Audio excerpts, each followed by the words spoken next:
Hello, everyone. Welcome to the Path 11 podcast. I have a very special guest today, TruthSeekah.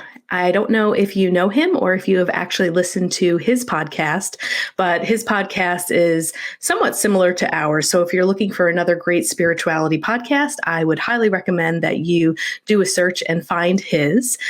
We were on his promoting the Path 11 TV, so he was so gracious to have us on. We said, we need to have you on our podcast because he also wrote a book, and it's called Spirit Realm: Angels, Demons, Spirits, and the Sovereignty of God. So you can check that out. He's a Christian mystic, an Amazon best-selling author, visionary artist, and seer with a vision to release the spirit of awakening. He's also a songwriter. I am actually a patron on his Patreon page, and he's got a little vibe of Post Malone, so I have to talk to him about that, but just absolutely love his music. He's released over 200 songs, each one relating to the subject of spirituality, and his journey brought him through the research and experience with the occult, paranormal, Christianity, and the spirit realm. Now, he is very much of, I would say, a different guest than we've ever had on the podcast, someone who is actually going to be able to talk about both realms, maybe the darker realms of spirituality, the lighter realms, because he did, when he was younger, dabbled in some of the occult and the paranormal, and he has some firsthand experiences that he's going to share with us and talk to us about. A lot of his experiences led him into many mystical encounters with God, angel spirits, and other supernatural beings. So again, he is the host of the TruthSeekah podcast. And TruthSeekah, welcome to the Path 11 podcast. So nice to have you on here. Hey, thank you guys for having me. Yeah, we had such a great time being on your show. You're such a great conversationalist as well, and everything just kind of flowed. Felt like I knew you for years. So I was like, oh, I'm really excited to have him on. So, yeah, I was hoping, just like we normally do in the beginning, if you can tell our audience just a little bit about your background. And, you've went through some of your own trials and tribulations. We talked a little bit on your podcast about mental health and some of those diagnoses and things that you were kind of dabbling in and getting to know when you were younger, and how that led you back to God and spirituality. So I'm going to turn the floor over to you. Okay, great. Yeah, so again, I go by TruthSeekah. I'm a spiritual hip hop artist, spiritual, esoteric, metaphysical, put all that in my music, and try to articulate those experiences, encounters that I've had over the years as a child, and then what I'm having now. And so just articulating it in a beautiful way. But where it started for me, I always trace it back to the earliest I can remember was having a sleep paralysis experience when I was like 4 years old, waking up in the middle of the night, being pinned down to my bed by these two shadow beings on each side of my shoulders, just holding me down. And woke up, I was too scared to let them know that I was awake, and I had to cough, and I didn't want to cough because I thought that they would know that I was awake, and I didn't want to see what they looked like or any of that stuff. So that happening at such a young age just kind of led me into, the horror genre of going to rent movies and looking up horror movies and supernatural movies and stuff, and then having sleepovers and spending the night with cousins and friends. We tell ghost stories, and I would always try to slip that experience in and ask anybody if they ever heard of that or has it ever happened to them.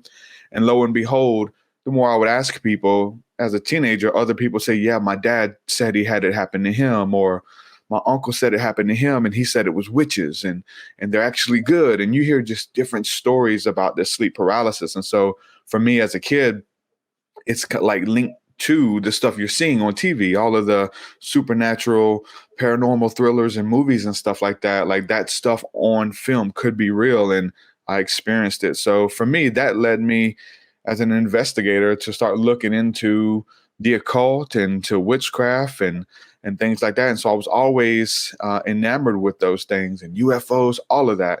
So I got into it really deep, doing seance ritual and opening my mind up to any entity that I could contact. I ended up getting under a warlock who began to teach me a lot of this stuff, who had crazy out of this world experiences with demons and communicating with them and them showing up in his room in the middle of the night and all kind of crazy stuff. And I wanted that. Like, I wanted to know how to go deeper into the occult. So doing all these rituals and things, it was almost like nothing was really working. You'd see little stuff here and there, little glimpses and traces of the spirit world, but it wasn't until it was like they all worked at the same time. And I felt like I opened up some type of portal, and everything that I was trying to conjure and contact in the other realms um, opened up, and they would pull me in and out of these realms at once. And I would see all kinds of spirits and hear voices and shapes and colors and ghosts. And I couldn't even make it out. I'm just trying my best. And they would pull me in this realm. I would turn pale, couldn't breathe. And I would just see all of this stuff and hear voices, and I couldn't make out what they were saying. And then I would snap back to my body. And it was scary. I couldn't control it. I was kind of like at their will. I felt like they were toying with me. And then after that, my health started to go downhill. Coughing up blood every day and hearing, people running through my house in the middle of the night and seeing shadows in the corner of the room watching us, and the shadows would move. But then when we turn our head to see what it was, it would be gone. We'd have all of this stuff, and it seemed to torment me, as a teenager, that opened up this doorway to the other realms and stuff. And so all of that was mixed with a lifestyle of someone who was, a misguided teen. I was into gang activity and smoking a lot of weed and drinking and stuff like that, just as a teenager. So stealing from people, robbing people, all of that stuff mixed with let's tap into the spirit world.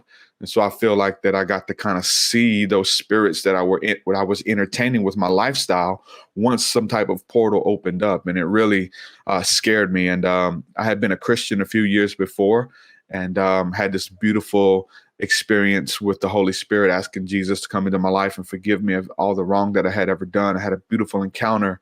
And so I knew that peace was still there, that peace was available, this chaotic life and mind and schizophrenia, hearing voices and stuff talking to me. I knew that if I opened my heart and cried back out to God to come in and forgive me and take this from me, that he would. And that's what I did. September 7th of 2000. I repented of my sin and just asked God to forgive me and take this away from me.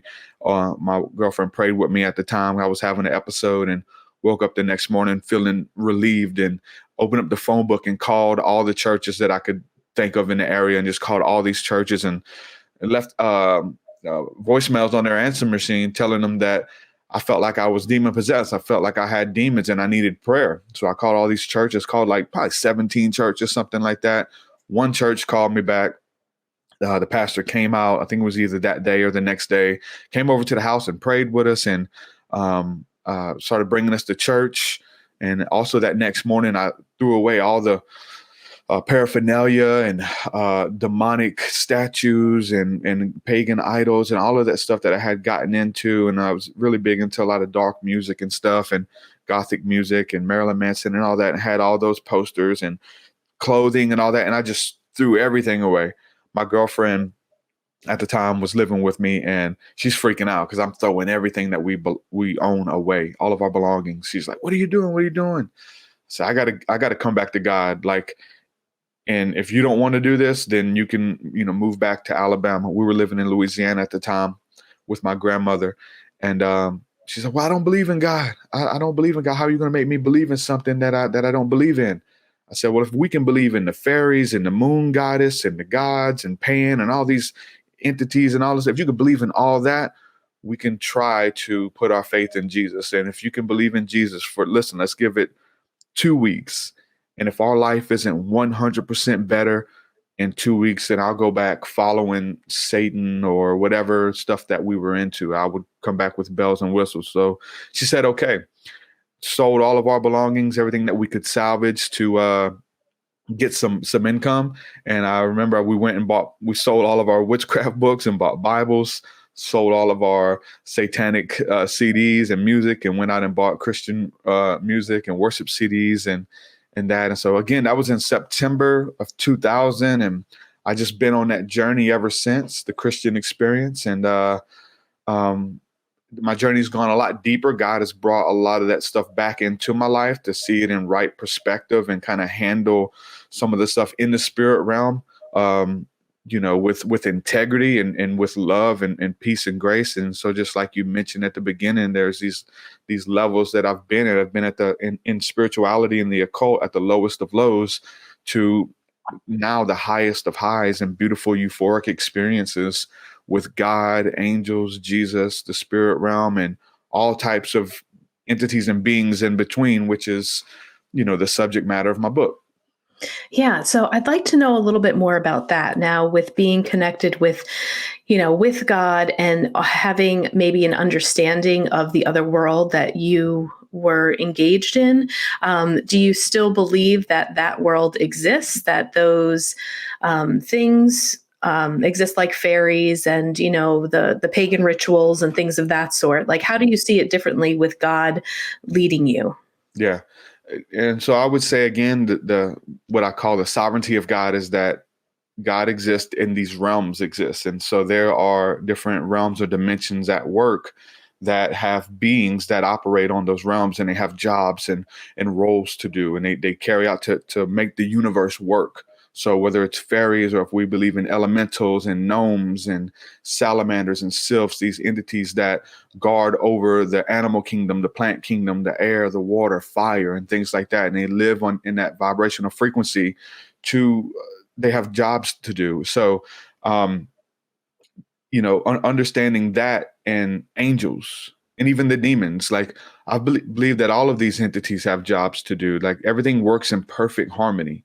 I believe that we have a job to do. There's things that we were put here to do and to learn and to govern the earth and to experience life. And so for all of the created beings, they carry out a specific job. And so for me, now looking at the demons and things like that, like they have a specific job as well. When we talk about angels, right, it's really easy to say angels and demons, and they're quite different, and they're just the two. Well, the word angel in the Bible only means messenger. It just Right. means an entity or even a person that is carrying a message. So the demons carry messages. And it's if you give yourself over to a lifestyle of debauchery, drunkenness, lying, cheating, and stealing, that you open yourself up to receive a message from someone in their camp, in their kingdom. And so that's what I was doing, and cheating, stealing, lying, robbing, and all of that is a vibrational frequency that these entities are attracted to, and they carry a message. And so it's been said that you give legal ground for those entities to kind of be around you or attack you, as some would say. And I felt like that's what happened to me. And so now on this side, the angelic, the beautiful things, if you're helping people, doing good works, and a life of devotion and service to others over service to self, like you set yourself up to be in that realm with the higher frequencies that will approach you as well, just as those demonic entities approached me and approach us. That I believe that the angels that have your best intentions in mind, that are sent to guard over you, can approach you as well. Hmm. Very interesting. One of the things early on in your book, you talk about, and have the statement that God creates everything, good and evil, that God also creates these demons, creates these entities. Like you said, they have their jobs to do. Yeah. Can you talk a little bit more about that?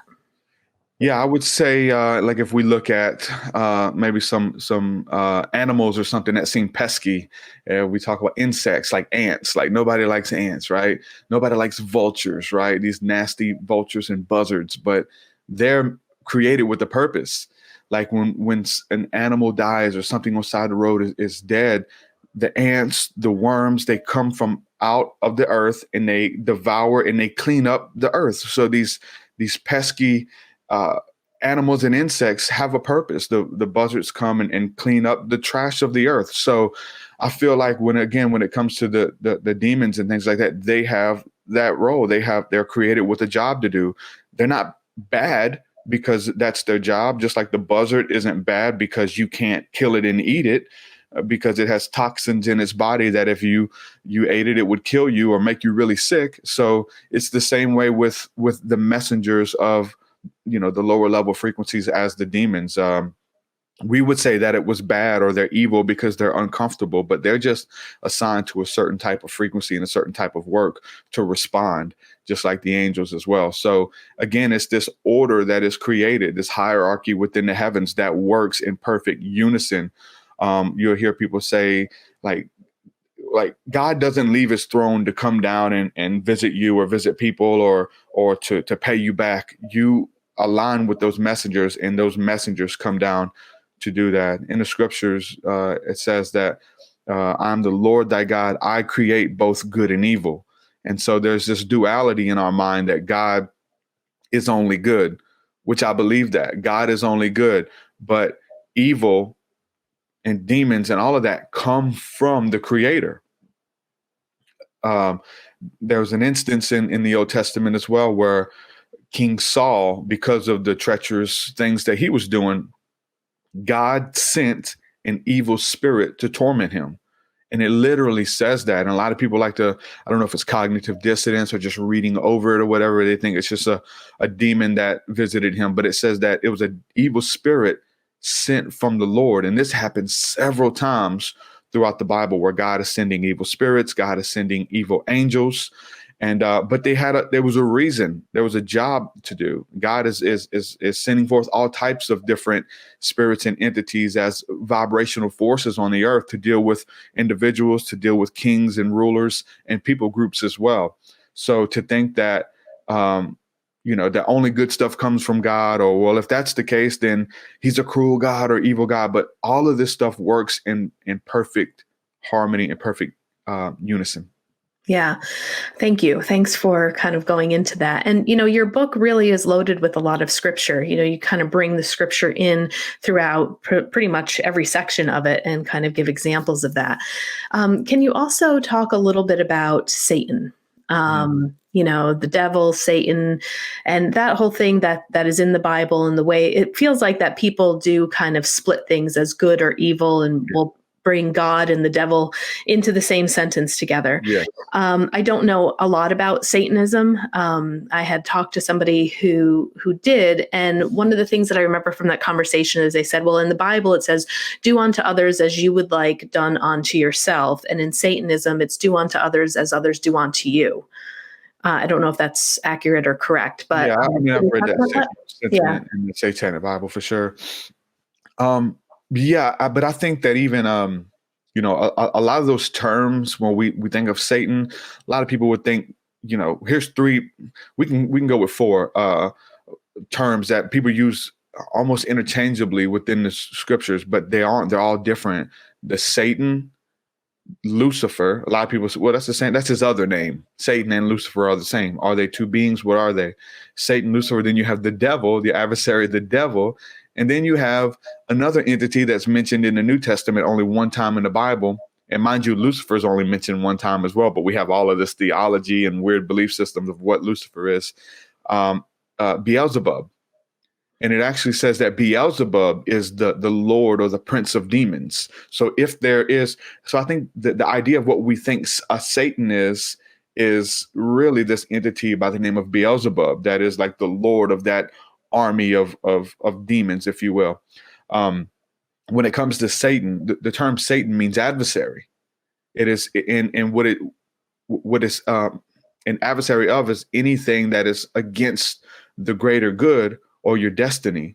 So we see a couple times in the scriptures where the Satan appears to tempt Jesus or to say, hey, you don't need to do that. Let's go this way instead, when he knows that his destiny is to go here. So it's anything that opposes the perfect will of God for your life. And so even Peter, Jesus is in mid-conversation saying, I must go to the cross. We have to do these things. This is my destiny. And Peter's like, no, you don't have to do that. We'll sweep you away. There's another way to do this. And he tells him, no, this is what we're supposed to do. And Peter's insistent, no, you don't have to go to the cross. We'll do it this way. And then he turns around and he rebukes him. He says, get behind me, Satan, for you only have in mind the things of men and not the things of God. And so was that Satan speaking through Peter? No. Peter was acting as a Satan, as an adversary to God's perfect will, and that was for Jesus. The same way with us. If we think that there's exist polarities, we have to understand that. And the polarities aren't bad.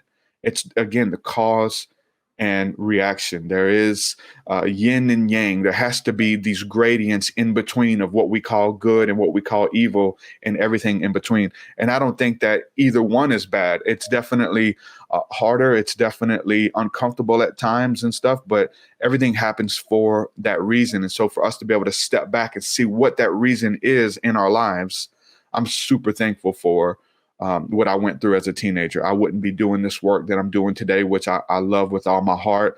I have a natural compassion and empathy in my life for people who are going through similar situations. That's where the podcast, that's where the music and everything, even what I'm doing right now, comes from. So I'm thankful. So there was a time when I would beg to be relieved from these demons, from this situation. God, heal me, take me out of this, whatever you got to do. But now, there's gratitude. I'm thankful that I went through it, but I'm even more thankful that I made it out. So all of these entities and beings exist, and they have a role. If we talk about Lucifer, I go into that in the scriptures. Lucifer's mentioned one time in the Bible. And again, we have all of these different theologies. We kind of cram him and Satan and the devil together. Lucifer's it's not an entity. It's not a devil. It's not a Satan. Lucifer's used as a title.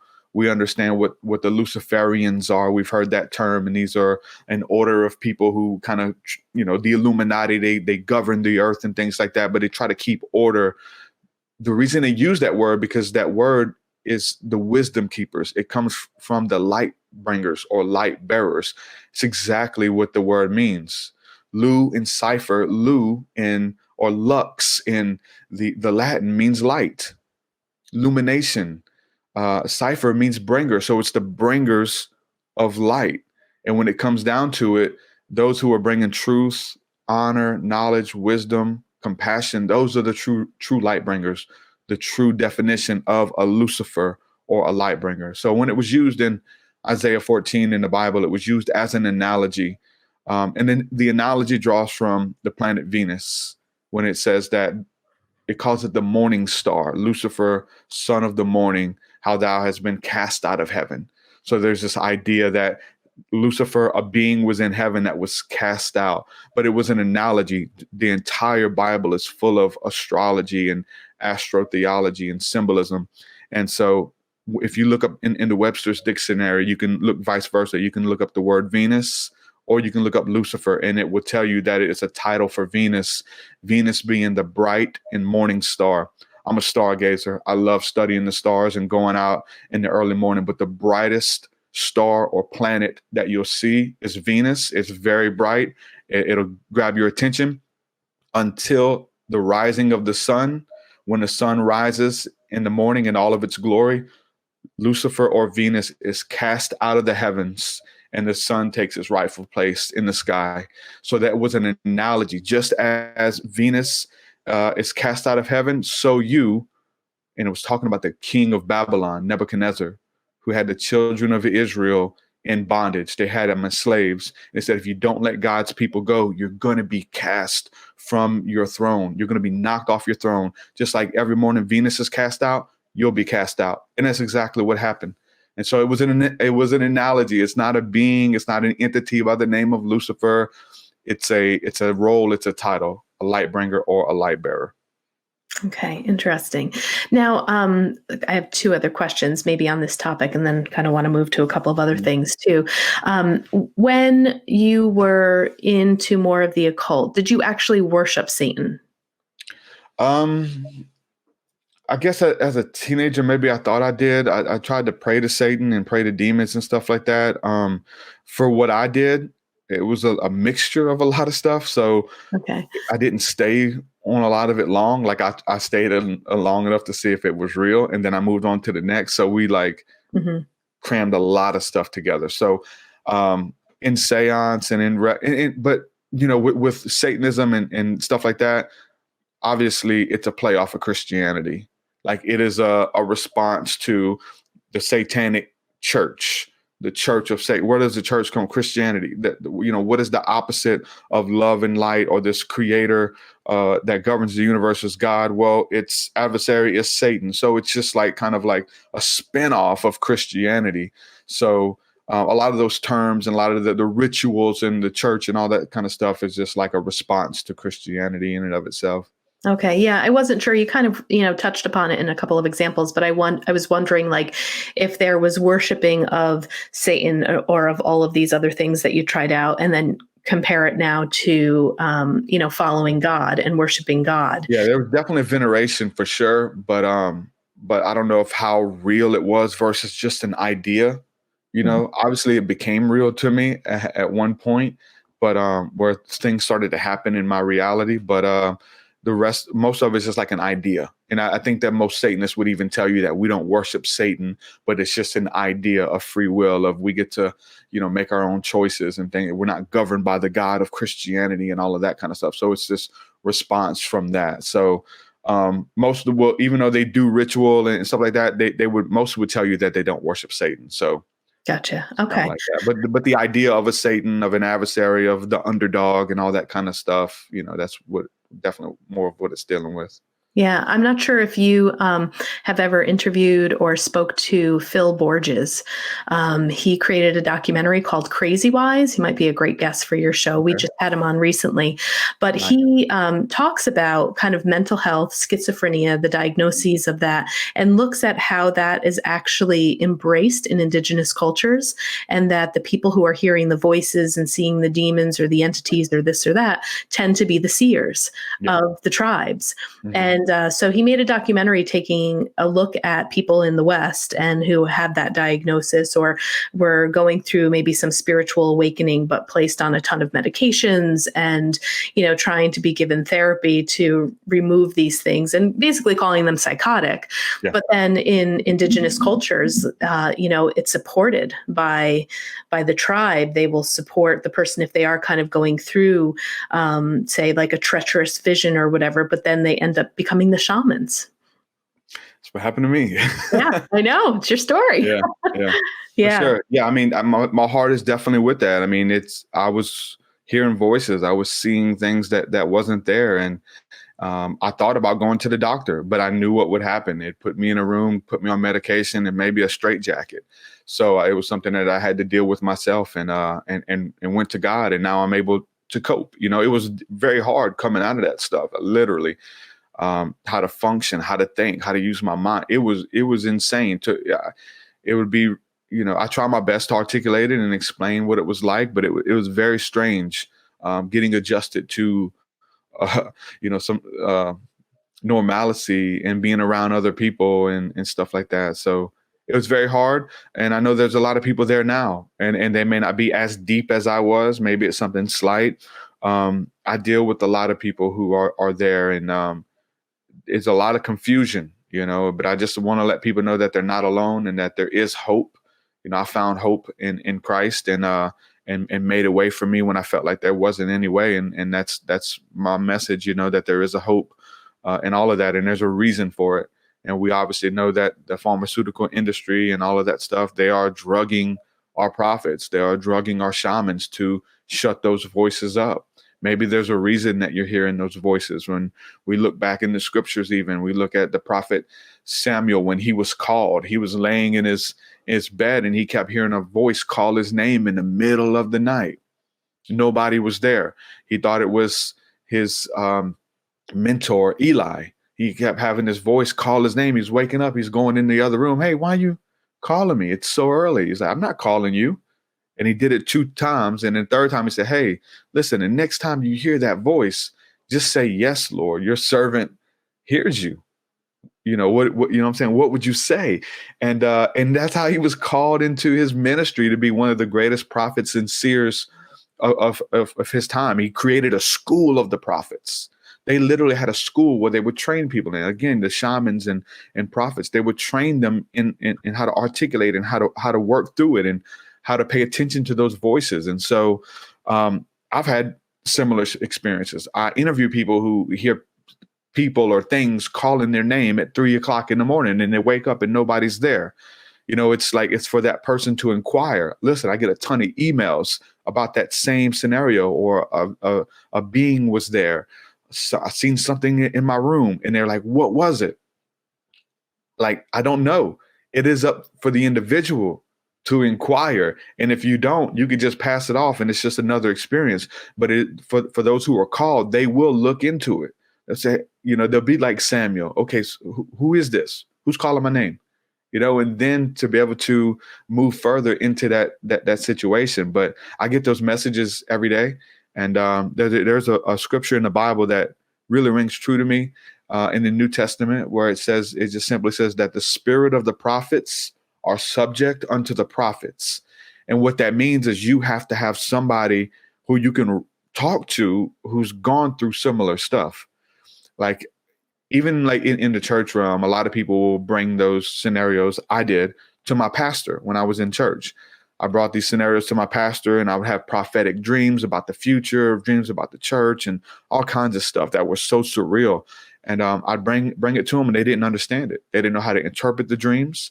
They didn't know what it meant. They prayed against it and said it was demonic just because it was negative again. But it wasn't until I found a company of prophets who studied dream symbolism, dream interpretation, who was able to help me interpret my dream and find out what it really meant, and then even taught me how to move forward and honing in on interpreting my own dreams, hearing the voice of the spirit, discerning different spirits and entities that were on other people, and to activate that and move deeper into it. So again, in the Old Testament, there was a school of the prophets where they trained this up. You have to have somebody who has been through it, who can at least have a grid or a frame of reference for it. And so that's what my podcast is. That's what my work is. That's people would read my material and read my book and feel less marginalized, feel like they're not alone. We have a community online with people all over the world who feel this way and who have had these experiences and really just need somebody to talk to. Most of them just want to know that they're not crazy. And then the other half of the people want to go deeper into it. How do I get better? How do I hone in on this? And so we have courses and materials and meditations and things like that to help people develop their own psychic and intuitive gifts. Yeah, I was going to say, I mean, I know that, with your fan base, people who follow you, that I'm sure you get a lot of emails and people contacting you that maybe want to jump on over to the side of light, I guess you could say, or find God, or that maybe they are exactly where you were. Maybe they are involved in gang activity or drugs or whatever the case may be. And, you tend to be probably that inspiration for them to show them a different way and helping them and assisting them. Yeah, you do a lot of great stuff. There's a lot there. I'd really highly suggest that people take a look not only at his website, but it's really fun to be a patron of your Patreon as well. Yeah. So a couple of other things too. I was just wondering what your thoughts are now, because I know that it seems like you're just so well studied in so many different areas of metaphysical stuff. And the dream paralysis, or the paralysis that you had when you were younger and the shadow beings came. A couple of out-of-body experts that I've talked to would say that the sleep paralysis is really a part of the astral projection and the out-of-body experience. And sometimes when people come across these scary figures or these shadow beings, or it could be something that feels very scary, that is kind of a test of the consciousness system, testing you to see where your fear is, and that not everyone will kind of be allowed to journey throughout the universe without having some sort of basis of understanding of the way that things work. So I was just wondering what your thoughts are about that. Like, if people are experiencing that paralysis, or maybe they're actually having an out-of-body experience, but maybe those shadow beings weren't something to be afraid of, but maybe it was testing at a very young age, at 4, knowing what maybe your abilities were going to be, the work that you were going to do in the world. Could you handle that? So what are your thoughts about that? Yeah, I mean, I definitely believe the majority of that for sure. The only thing is like, for us to say like a blanket statement is kind of hard. Sure. Just because there's all types of entities and things that happen that go bump in the night while you're sleeping. But I definitely agree with that sentiment the most, as far as from my research, from my own experience in my own life and seeing what has happened, and then talking to other people who have given their life to study this as well, sleep paralysis and those things. And we've come to a very similar conclusion, is that there are these entities that kind of guard the spirit realm. And it is scary, but you have to be the one that says yes, and that you are going to go through that initiation, if you will, that you want to go deeper into it, and that you're not scared, and that you're not governed by fear, that you put the fear to death. And there's things that happen in the middle of the night. So that's very interesting to look at, because most of the people who you talk to who are into this stuff and they've had those experiences, they have been someone to go on to do great exploits for spirituality, for the light, for the healing of the planet even. But there's this rite of passage. And so I know Greg Braden talks about that everyone is a part of this universal mystery school, and we're all being trained by the higher power and those spirits and those entities that govern us and give us tests and things like that. And you have to pass the test. And that's a simple test that many children, many people take. And it's for those who pass it, for those who, keep going, or do you get scared and not touch spirituality again because you know that demons are there and they're waiting for you? There's those people as well. I know my sister was dating this guy several years ago, and they had this late night conversation talking about God and aliens, one of those conversations. And she told him my story, told him, my brother woke up in the middle of the night and had these entities pinning him down to the bed. And when she told him that, he just started weeping. This was a grown man in his 30s. He just started crying. She's like, "What's wrong?" He said, "I had the same thing happen to me too. When I was a kid." He said, I never told anybody because I didn't want people to think that I was crazy." So this is a guy in his 30s who's held it in his whole life until it came out in that conversation. And so that's the thing. Some people, again, in his 30s, me, I'm like, "Hey, what was it?" I'm going to sleepovers. "Hey, what was that? Y'all ever seen this?" Like, I'm trying to get to the bottom of it. And other people are like, "Listen, I don't want to talk about it. I don't want nothing to do with that." And they're scared and they stay away from it. My sister even had this weird belief that she didn't want to like pray and do stuff because she didn't want to be a target for the devil to have those experiences. She didn't want demons to show up in her room in the middle of the night. So in her mind, if she prayed or read her Bible, then like the demons would come to to stop her from getting close. So she just stayed away from all of it because of that. Again, it's like your belief systems. And if you're going to say, yes, myself, and I'm not alone, many people dive headfirst into this. And I totally did it as a child and got into this. And, I've had these experiences. And not only that, there's many that I've had, but it's just I've been open and said yes and started seeking them out, Right. Now, I know that you have a ton of UFO stories too. You touch upon that as well in the book. But the other thing that's really interesting, and we had a guest on our podcast too. I'll have to send you his name. Maybe you've interviewed him before, but he did something a little bit similar that you did in your book that really referenced and showed a lot of the similarities of what's written in the Bible could also be interpreted as aliens, UFOs, motherships, and things of that sort. So just wanted to get your opinion on what you think with your experiences of having UFO sightings. And like you said, you're a stargazer, you're very kind of like connected to that realm. What are your thoughts about life on other planets, the galaxies, aliens, and UFOs? Yeah, I believe that there's a universe beaming with life. There's different realms and portals, and I think that everything that you see in Star Wars is true. And if they visited us, we would call them angels. If they came here with advanced technology or advanced ships, we would call them angels. And but I believe in all of that, and I've had those experiences. And what I believe it is the angelic.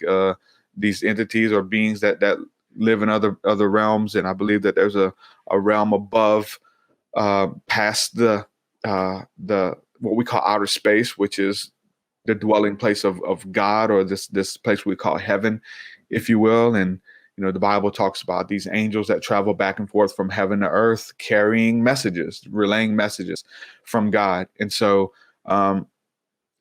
it talks about the fiery serpents of the seraphim, these type of angels that are made out of fire. Enoch talks about those beings as well, that they travel the heavens and they're as a flame of fire. That's how they're able to travel by the speed of light.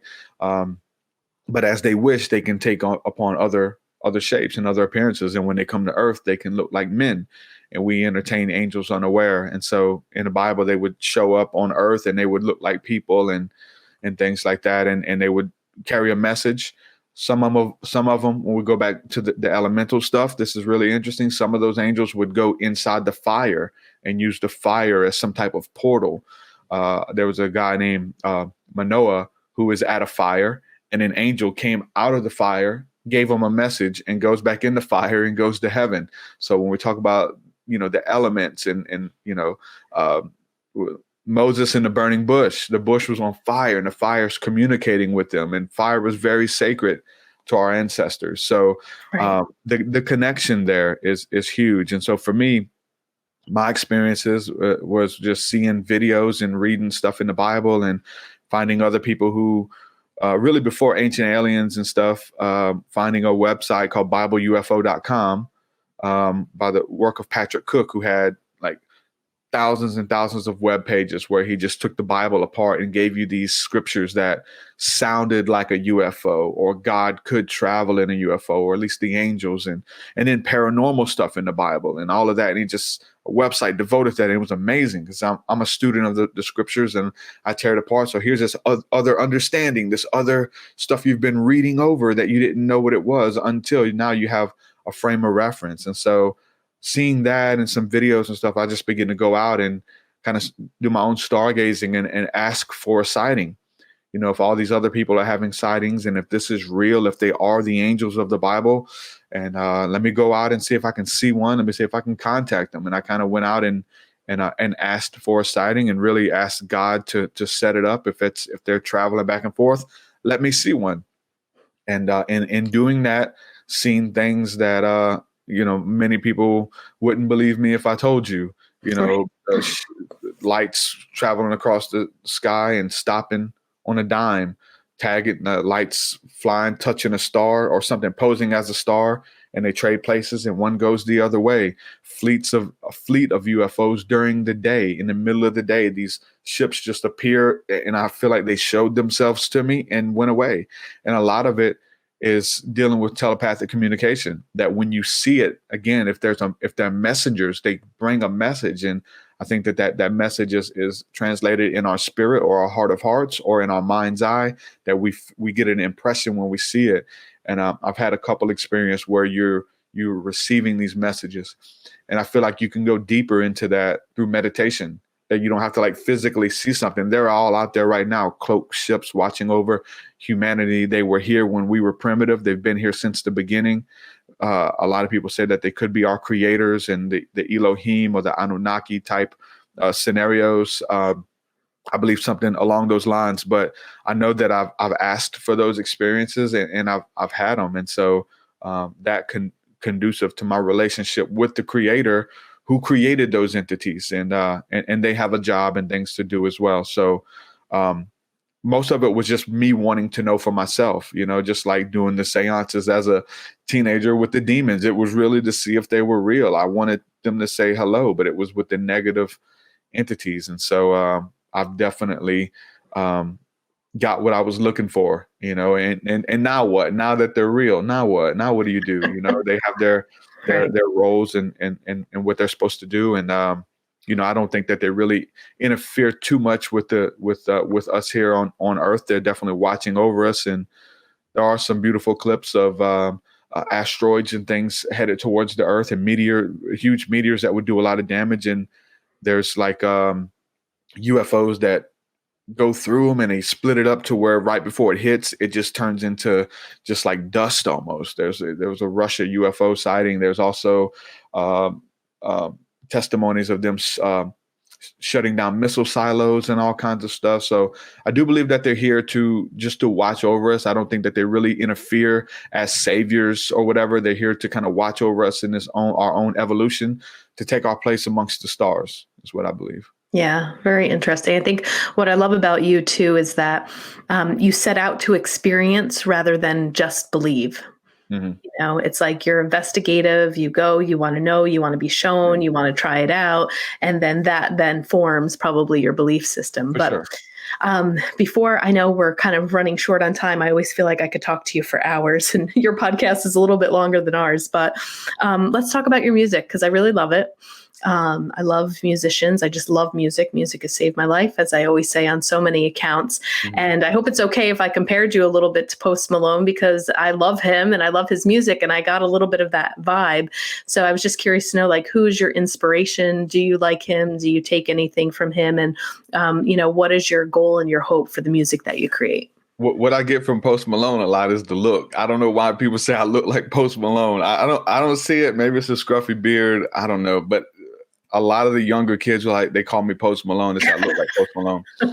As far as musically, what I would take away, I wouldn't say he's an influence. I do like, well, he's not an influence per se, but I really do like the melodic stuff. I'm not the greatest singer, but I do feel like when I use auto tune, if I can find that key, it just fits right. And there's a key that I hear in the beat and it just blends in with the beat. I do think that he does that. So with my singing and some of the newer stuff anyway, there's definitely that. But so there's that, I guess, that similarity. But most of the stuff, I don't think that Post Malone's a rapper or really into the hip hop. So the hip hop verses or the hip hop choruses are definitely its own thing.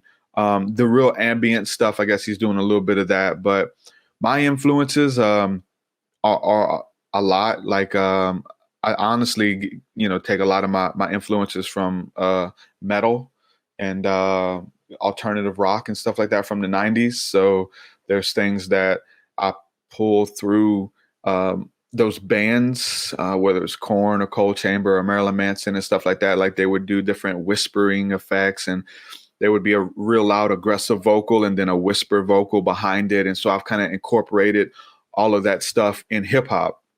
So my stuff is a lot different. It's laid back, it's ambient, it's meditation hip hop, if you will, to take you on a journey and an experience. And so as far as a big influence comes from that, but I like a lot of different types of music. I listen to everything. I really love music, and especially nostalgic music at this point, anything from the 90s.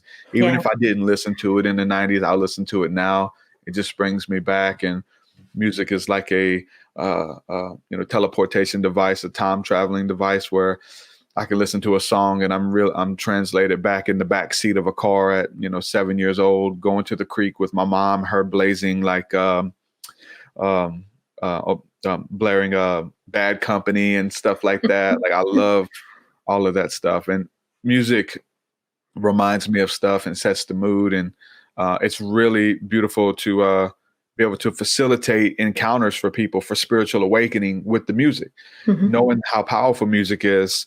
For me, there's a lot of people that when I got into spirituality and started going deeper and deeper, I found artists and hip hop artists and rappers and bands that talked about this stuff, there's a song from the Carpenters from that, I think it's 80s or 70s, where they're talking about contacting UFOs. They're talking about signaling UFOs and asking them to come make contact. I just found this song, but I listen to it. We have retreats and we go out and do CE5s and stuff, and I play that song. It's something about music that can even inspire spiritual awakening. So there's a bunch of artists who have done that for me, that inspire me, and hidden gems within their music and stuff. And so it's just amazing that I'm able to kind of pay that forward and do that for other people now. Now there's other people who listen to my music and they're just researching some of these weird words they've never heard and phrases or light body stuff, like all of that. They start looking into it and it facilitates a spiritual awakening. So music is so powerful and so near and dear to my heart. Been having a harder time working on music lately, just because I feel like I've exhausted myself with my vocabulary. And now I'm finding myself saying the same stuff over and over, and that I don't want to do that. And so, it's a lot harder where writing songs was fun.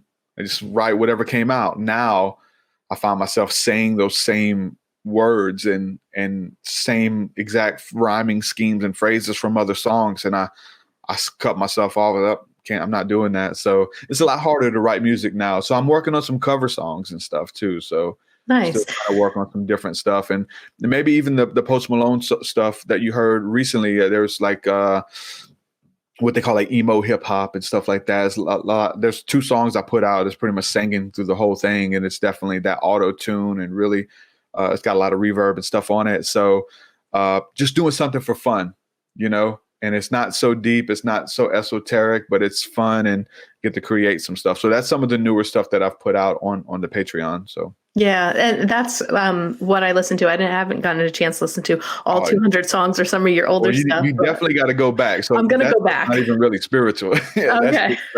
that's just like emotional stuff for sure. But Yeah. definitely get into the spiritual stuff for sure. Oh yeah. I will. I will. Well, it's been such a pleasure. Again, guys, TruthSeekah.com. Would you like to let them know how they can find you on Patreon, all the other avenues where they can get in touch with you? Yes, pretty much anywhere. Just type in Truth Seekah, Truth SEEKAH, and I'm on there. If you're on Instagram, TikTok, Facebook, YouTube, wherever it is. YouTube's my big thing. Like everything, I put everything on YouTube. So whether it's the podcast, the live streams, and the music and all that, you'll be able to get it there. Spotify, all that cool stuff. So with the music, there's definitely a visual aspect too with my music videos that I've did early on. So you can listen to it. It'll take you on a journey, but the visuals even bring out other stuff and kind of help tell that story. So definitely check out the music videos on YouTube. Awesome. And, become a patron. Yeah. That's same thing with Path 11. We actually don't even have any sponsors. We don't have any commercials. We have a Patreon account too. It's what helps people like us continue to do the work that we do and support us a little bit financially here. So I hope they head on over there. And thank you so much. It was a pleasure speaking with you again. And I love the work that you're doing. So keep it up, and maybe our paths will cross again soon. Yes, for sure. Okay. Thank you, everyone. I hope you enjoyed this talk, and head on over to his pages, download his music, follow his YouTube, and I hope you guys were very inspired by this talk today.